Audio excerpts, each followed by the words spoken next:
বাংলাদেশ থেকে যায়নি। একদল যে অপকর্ম করে চলে গিয়েছে, আরেক দল বাংলাদেশে সেই অপকর্মের দায়িত্ব নিয়েছে।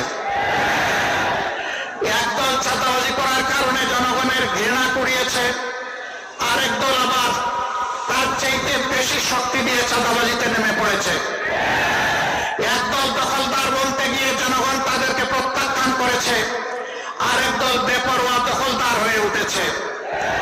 একদল জনগণের জানমাল নিয়ে ছিনিমিনি খেলেছে, আলেম ওলামা বিরোধী রাজনৈতিক নেতৃবৃন্দকে হত্যা করেছে, খুন করেছে, ফাঁসি দিয়েছে, নির্যাতন করেছে, পঙ্গু করেছে, জেলে পড়েছে, দেশ ছাড়া করেছে।